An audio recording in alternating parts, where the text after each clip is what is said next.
I want you to imagine something very ordinary. You have a credit card with a $5,000 limit.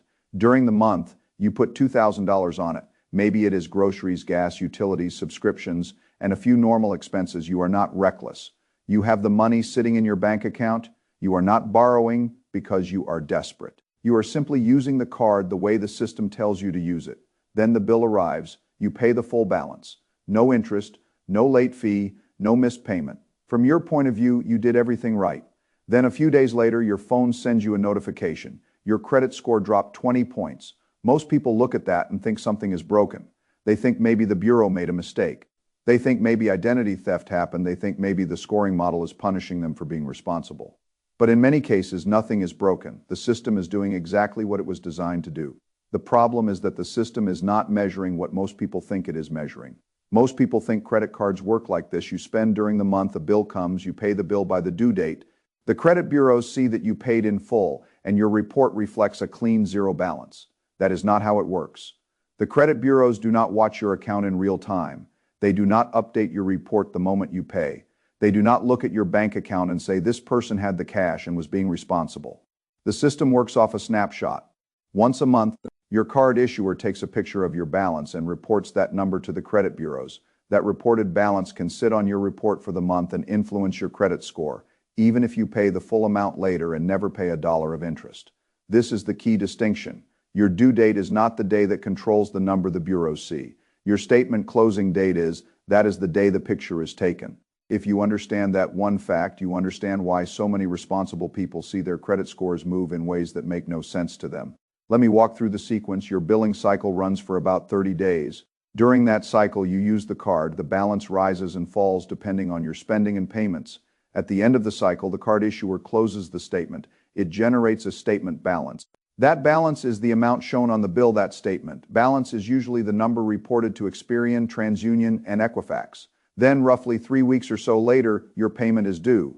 That means the reported number can be captured before you pay the bill. So you can have a $2,500 balance reported to the bureaus on the statement closing date, pay the full $2,500 before the due date, owe no interest, and still have the credit report show that you used $2,500 of available credit that month. From the bank's perspective, you are an on-time borrower. From the bureau's perspective, the snapshot showed high utilization. Those are not the same thing. And because credit scores are built from reported data, not your intention, the snapshot matters. This is why people who never miss a payment can still see their scores fall after a large purchase. The system does not punish them for paying late. They did not pay late. It reacts to the balance that existed when the picture was taken. In my way of thinking, this is a timing problem inside a system. Most people focus on behavior. They say, I paid on time. That is important. But the system also measures state. What was the balance at the reporting moment? That is a different variable. If you do not control the reporting moment, the bank effectively controls what your credit profile looks like for that month. Now, why does that matter so much? Because credit utilization is one of the largest parts of your credit score. Payment history is the biggest category. That makes sense. Lenders want to know whether you pay your obligations on time, but right behind it is the amounts owed category, which is heavily driven by credit utilization. Utilization is the percentage of your available credit that is being used when the balance is reported. If you have a $5,000 limit and the statement reports $2,000, your utilization on that card is 40%. If you report $100, your utilization is 2%, same card, same spending, same income, same borrower, different timing, different score impact. This is what most people miss. Nearly 1/3 of your score can be influenced by how much debt appears in that monthly snapshot. And the scoring model does not only look at total utilization across all cards, it can also react to utilization on each individual card. That means you can have $50,000 of total available credit across several cards. But if one card has a $600 limit and reports a $590 balance, the scoring system can still see that individual card as maxed out. That can hurt you even if your total utilization looks low. This matters because small limit cards can do disproportionate damage when they report high balances. You may think, I only spent $590, the algorithm sees. This card is almost maxed out. That is a different signal. I have seen people with strong credit profiles lose 30 or 40 points in a month without missing a payment, without opening a new account, and without doing anything irresponsible. They simply allowed a high balance to report on a low-limit card. This is why the credit system can feel irrational. It is not irrational, it is mechanical. And mechanical systems reward people who understand the mechanics. The scoring model looks at utilization thresholds. Under 30% is generally viewed much better than high utilization. Under 10% is better still. But people with the strongest credit scores often report extremely low utilization, often somewhere around 1 to 6%. Not zero on everything. Very low. That distinction matters. Because once people understand that lower utilization helps, many of them make the next mistake. They think if low is good, zero must be perfect. But reporting zero balances across every card every month is not always the best scoring approach. The credit system is trying to evaluate how you handle credit. If all accounts report zero, the model may not see active usage. You may still have good credit. But the scoring model often likes to see that you are using credit lightly and managing it well. That is why the best strategy for some people is not all cards at zero. It is all zero except one. The idea is simple. If you have multiple cards, you pay all of them down to zero before their statement closing dates. Then on one card, you allow a tiny balance to report.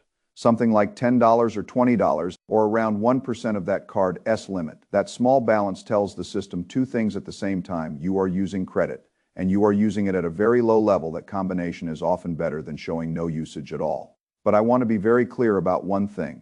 Reporting a small balance is not the same as carrying a balance. You are not paying interest. You are not leaving debt unpaid as a strategy. You are only allowing a small amount to appear on the statement. Then you pay it off by the due date. The difference is timing. If you report $20 and then pay $20 by the due date, you owe no interest. But the credit bureaus saw a low utilization number. That is the entire strategy. You are not tricking the system. You are controlling the day the photograph is taken. That is how I would think about it. The statement closing date is the camera. If you let the camera take a picture when the house is messy, the report reflects the mess. If you clean it before the camera clicks, the report reflects order. Same house, different picture. Now there is another important characteristic of utilization. Utilization has very little memory in most commonly used scoring models. A late payment can remain on your report for years. Collections can stay for years. Serious negative marks can create long-term damage. Utilization is different. In most traditional scoring models, it resets when the next balance is reported. If you reported high utilization last month and then report low utilization this month, your score can respond quickly. This is why the strategy can be powerful. You are not trying to erase a 7-year negative mark. You are controlling a variable that updates every month. There is a newer model called FICO 10T that looks at trends over time, including balance history that may become more important over time. But many lenders still use older models where month-to-month utilization is very responsive. For now, the opportunity remains. You can change what gets reported, and because the reported number changes the utilization calculation, you may change the score impact much faster than people expect. So how do you actually use this? The first thing you must find is your statement closing date, not your due date. The due date is the day by which you must pay to avoid late fees and interest. The statement closing date is the day your balance is captured and usually reported. Most card apps make the due date obvious because banks want you to pay on time. The closing date can be harder to find. It may be in the statement details. It may be called the billing cycle end date, statement closing date, or next closing date. You need that date for every card, not one card. Every card, because each card can report separately and each card's utilization can matter. Once you know the closing date, you set a reminder a few days before it. If the statement closes on the 15th, you do not wait until the 15th. You set the reminder for the 11th, 12th, or 13th. Why? Because payments can take time to post. A bank transfer may take 1 or 2 business days. Weekends and holidays can create delays. If you wait too long, the payment may post after the snapshot has already been taken. You do not want precision risk in a system that moves by dates. Give yourself a buffer. Then, on that reminder day, you manually pay down the balance. Do not rely only on autopay for this step. Autopay is useful, but it is designed to protect you from late payments. It usually pays after the statement closes. That means autopay helps with payment history, but it does not necessarily help with utilization reporting if the statement closes. At $2,000 and autopay pays later, the bureaus may still see $2,000. So before the closing date, you log in and decide what number you want reported. If the card has a $5,000 limit and you want about 1 to 2% utilization, you might leave $50 to $100 on the card. If your balance is $2,000, you might pay $1,900 before the statement closes, so the statement reports $100. Then, after the statement closes and the bill is created, you pay the remaining $100 by the due date. No interest, no late fee, low reported utilization. That is the process. Use the card normally, pay it down before the statement closes. Let a very small balance report on one card if you are using the all zero except one method. Pay that remaining balance by the due date. Repeat every month. This is the system. The reason it works is that it aligns your behavior with how the reporting system actually functions. Most people are responsible after the statement closes. The bureaus care about what was shown when the statement closed. So you move the payment earlier, you are not changing your financial behavior very much. You are changing the timing of that behavior. And timing is often the difference between a good borrower appearing risky and the same borrower appearing low risk. Now let us talk about the 1% rule. The goal is not to use as much of your available credit as possible. The goal is to show that you can use credit without depending on it. From a scoring perspective, very low utilization is better than high utilization. At 30%, you may still be considered acceptable. At 10%, you often look stronger. At 1 to 6%, you may look even better, particularly if the rest of your credit profile is strong. That is why the 1% rule exists. You are intentionally allowing a tiny amount to report so the system sees activity but not stress. If you have one card with a $5,000 limit, 1% is $50. If you have several cards, the all zero except one method may be useful. All cards report zero except one small balance, but you must not confuse this with carrying debt. Carrying debt means allowing a balance to remain after the due date and paying interest. Reporting a balance means the statement shows a small amount, and then you pay it in full before the due date. Those are completely different. The system rewards the appearance of controlled usage. It does not require you to pay interest. In fact, paying interest does not improve your credit score. That is a very common myth. You do not need to carry a balance to build credit. You need positive payment history, low utilization, good account age, sensible credit mix, and controlled new credit activity. Interest helps the bank, not your score. Now let us make the timeline even clearer. Suppose your card closes on the 15th. On the 11th, your balance is $2,000 on a $5,000 limit. That is 40% utilization. If you let that statement close at $2,000, the bank may report 40% utilization. You pay in full on the due date, but the reported number for the month was still high. Instead, on the 11th, you manually pay $1,900. Now the balance is $100 on the 15th. The statement closes at $100. The bureaus see $100 on a $5,000 limit, which is 2% utilization. Then when the due date comes, you pay the $100, you owe no interest, and the score sees low usage. Nothing magical happened. You simply understood the sequence. That is the difference between reacting to a bill and managing a credit profile. Now there is a risk here that I want to explain because every system has edge cases. It is called credit cycling. Credit cycling happens when someone uses up the credit limit, pays it down during the month, then uses it up again, sometimes repeatedly within the same billing cycle. For example, a card has a $5,000 limit. Someone spends $5,000, pays it off, spends another $5,000, pays it off, and keeps doing that. Even if the person pays, some issuers may see this as suspicious. It can trigger reviews, freezes, or even account closures because the bank sees activity that looks like you are pushing more volume through the card than the limit was designed to allow. So do not use this strategy as a way to force huge spending through a low-limit card. If your normal monthly spending is too close to the card's limit, the better solution may be requesting a credit limit increase or using a different payment method. A higher credit limit naturally lowers utilization if your spending stays the same. If you spend $2,000 on a $5,000 limit, that is 40%. If your limit becomes $20,000, the same $2,000 is 10%. Same spending, different utilization. So if you pay in full every month and have good income and a good account history, it may be worth asking the issuer for a higher limit. But be mindful that some issuers may perform a hard inquiry and others may not. So understand the process before requesting. The goal is not to look like you need more credit.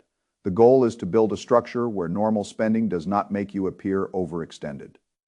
This is the same principle again. Risk is not only what is true, risk is what the system sees. You may know you have the cash. The scoring model sees a high balance on a limited credit line. You may know the spending was temporary. The bureau sees utilization at the reporting date. You may know you pay in full. The algorithm sees the snapshot first. That is why credit is partly about behavior and partly about presentation. You need both. Now let us go through the action sequence in plain language. First, list every credit card you have, then find the statement closing date for each one, then write down the credit limit for each card, then choose the one card you will allow to report a tiny balance if you are using the all zero except one strategy. Then set reminders 2 to 4 days before each card's closing date. On the reminder date, pay down the cards you want to report zero. On the one card you want to report a small balance. Leave something tiny, usually around 1% of that card's limit after the statement closes, pay the remaining balance by the due date, then repeat the process. You can still use autopay as a backup. In fact, I like systems with backups. Use manual early payments to control utilization. Use autopay to ensure the final remaining balance gets paid by the due date, but do not rely on autopay alone if your goal is to control the reported balance. Autopay protects against late fees. It does not necessarily protect your utilization. That distinction is important. Now I want to zoom out. Why does this matter? It matters because credit scores influence the terms of your financial life. A credit score can affect mortgage rates, auto loan rates, credit card approvals, insurance in some places, rental applications, and sometimes even employment-related screening. A higher score can reduce borrowing costs. It can improve options. It can create flexibility. A lower score can make everything more expensive. And the frustrating thing is that some people with lower scores are not financially irresponsible. They simply do not understand the reporting calendar. They pay on time. They avoid interest. They live within their means. But they allow high balances to report before they pay, so the system temporarily sees them as riskier than they really are. That is an avoidable problem. In systems, avoidable problems should be engineered out. The statement closing date is one of the simplest places to do that. Now, utilization is only one part of credit. It is important, but it is not the whole system. If your score is stuck in the 500s or 600s, utilization may help, but there may be other issues. Late payments, collections, charge-offs, outdated information errors, accounts that do not belong to you, incorrect balances, duplicate negative items, old addresses tied to mixed files, identity mistakes. Those problems do not always fix themselves. Some of them require reviewing the report carefully and disputing inaccurate information through the proper process. So the utilization strategy is powerful, but it is not a cure for everything. If the foundation has serious negative marks, you need to address those too. That begins by pulling your reports from the major bureaus and reading them. Not glancing, reading. Look at every account, look at every balance, look at every date, look at every negative mark. Look at whether the information is accurate. Credit systems are large, automated, and imperfect errors happen. And because errors can cost you money, you must not assume the report is correct just because it looks official. Trust but verify is a good rule in finance. Actually, in credit, I would say verify first. Now let me make a distinction between short-term score optimization and long-term credit strength. Paying before the closing date is a score optimization tactic. It helps control reported utilization, but long-term credit strength is built by deeper habits. Pay every account on time, keep utilization low, avoid unnecessary new accounts, maintain older accounts. When reasonable, do not chase every store discount with a new card. Use credit intentionally. Keep your financial life simple enough to manage. The statement closing date strategy can improve the output, but it should sit on top of disciplined behavior. If someone is spending more than they earn, paying before the statement closes will not solve the real problem. It may improve the reported number temporarily, but the cash flow problem remains. The strategy works best for people who already have the money to pay in full but are being hurt by timing. That is who this is really for. It is not a strategy for pretending debt is lower than it is. It is a strategy for making sure the reported balance matches your actual risk. If you use credit cards as a convenience tool and pay in full, you should not let a random snapshot make you look overextended. Control the snapshot. That is the principle. Now, there is also a psychological benefit here. When you begin tracking closing dates, you become more aware of your spending rhythm. You see when balances build. You see which card has the lowest limit. You see whether one card is carrying too much activity. You see whether your credit structure is aligned with your actual life.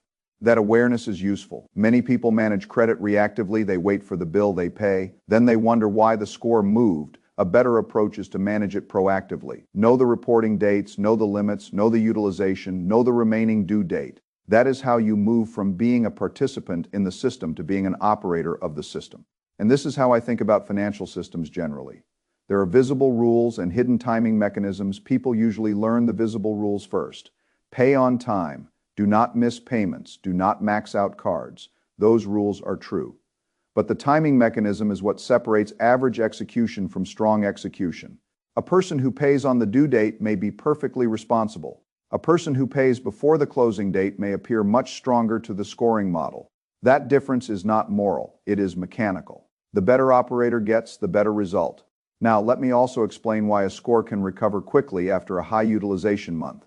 Suppose you made a large purchase and your score dropped. If the drop came mainly from utilization, it may not be permanent. Pay the balance down before the next statement closes, and when the lower balance reports, the score may rebound. This is why utilization drops can be alarming but not always catastrophic. A missed payment is different. That can stay and damage the profile for years. So prioritize correctly, never miss a payment, never let a small balance turn into a late payment. A $10 missed payment can do much more damage than a month of high utilization. This is why the final due date still matters. The strategy has 2 steps. Control the reported balance before the closing date. Then pay the remaining balance by the due date. Do not do only the first step. If you leave a small balance to report and then forget to pay it, you have defeated the purpose. Use autopay as a safety net for the due date. Use reminders for the closing date. Use both systems. Redundancy is good when the cost of failure is high. Now, if you have only one credit card, you can still use the strategy. You simply pay it down before the statement closes and leave a tiny balance. Then you pay the rest by the due date. If you have multiple cards, all 0 except 1 may be more effective. If you are about to apply for a mortgage or another major loan, it may be especially important to optimize utilization in the months before the application. A higher score can affect the interest rate, and over a large loan, a small rate difference can cost real money. That does not mean you should obsess over every point forever. But before major borrowing events, credit optimization matters more, timing matters more, presentation matters more. This is where the strategy can be worth real money. A better score before a mortgage can lead to a lower rate. A lower rate can save thousands over time, so the cost of not understanding the statement closing date may be much larger than a temporary 20-point drop. It can affect the price of future debt. Now let us speak honestly about the phrase banks do not want you to know. I do not think of this as a secret conspiracy. I think of it as a system that is not explained clearly because the incentives do not require it to be explained clearly. Banks tell you the due date because they need payment. Credit bureaus calculate the score based on reported data. The reporting calendar exists.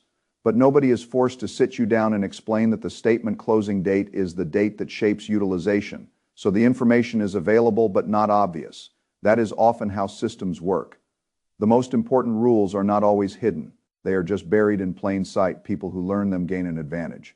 Now, I want to return to the individual card issue because it is extremely important. Do not assume that total utilization is the only thing that matters. If one card is maxed out, it can hurt you even when your overall utilization is acceptable. So when paying down balances before statement close, pay special attention to the cards with lower limits and higher percentage usage. A $500 balance on a $600 limit is much more dangerous from a utilization perspective than a $500 balance on a $20,000 limit.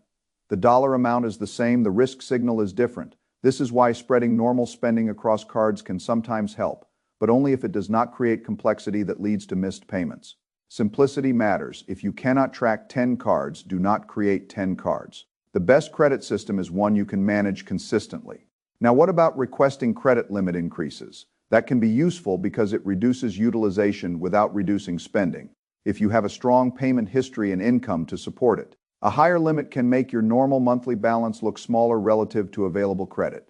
But again, understand the process. Some banks may use a soft inquiry, others may use a hard inquiry, some may require income updates, some may deny the request, and more available credit is not a license to spend more. It is a tool to improve the ratio. If a higher limit causes higher spending, the benefit disappears. Credit limit increases help disciplined users. They can hurt undisciplined users. That is the pattern with most financial tools. Now let me bring it all together. The credit score drop after paying on time is usually not about whether you paid. It is about when the balance was reported. The statement closing date is the snapshot. The due date is the deadline to avoid interest and late fees. Utilization is driven by the balance reported at the snapshot. Utilization affects a large part of your score. Single card utilization matters, not just overall utilization. Utilization usually resets quickly when the next lower balance reports. The 1% rule helps you show active but very low usage. All 0 except 1 can be better than all 0 across every card. Manual payments before the closing date control the reported number. Autopay after the statement closes protects you from late payments. But it does not control what is reported. Credit cycling can create bank risk and should be avoided. Credit limit increases can help if used responsibly. And if your score is still low after utilization is optimized, you need to examine the rest of the report for negative marks. errors, outdated information, or collections. That is the structure. Once you understand it, the system becomes less mysterious. It may still be imperfect. It may still feel strange that someone who pays in full can get penalized temporarily for a reported balance. But at least now the cause is visible, and what is visible can be managed. The deeper lesson is this: financial systems often operate on snapshots, dates, and rules that are not aligned with common sense. Common sense says, I paid on time, so I should be fine. The credit system says, what was your balance when the issuer reported? Common sense says, zero balances are perfect. The scoring model may say, a tiny reported balance shows responsible usage. Common sense says, a $500 balance is a $500 balance. The scoring model says, $500 on a $600 limit is very different from $500 on a $20,000 limit. If you want better outcomes, you have to understand the system's logic, not only your own logic that is true in credit. It is true in markets, it is true in debt, it is true in most of life. The person who understands the mechanism has more control than the person who only reacts to the result. So this week, do something simple. Open every credit card account, find the statement closing date, write it down, find the due date, write it down separately, find the credit limit, write it down, set reminders before the closing date. Pay balances down early, leave a small balance on one card if you are optimizing, pay the remaining amount by the due date. Then watch what happens when the next reporting cycle updates. Do not panic over 1 month score movement. Do not obsess over every daily change. Focus on the mechanism. If the score improves, you have learned something useful. If it does not, then utilization may not be the main problem, and you should study the full report. That is how you make progress. Not by guessing, by identifying the variable, changing the variable, and observing the result. That is the rational way to deal with systems. And once you learn to control the timing, you will stop letting the bank take the picture at the worst moment of the month. You will decide what the picture looks like. That is the loophole. If we want to call it that, not a trick, not a shortcut. A timing advantage, and in a system where timing controls the report, timing becomes power.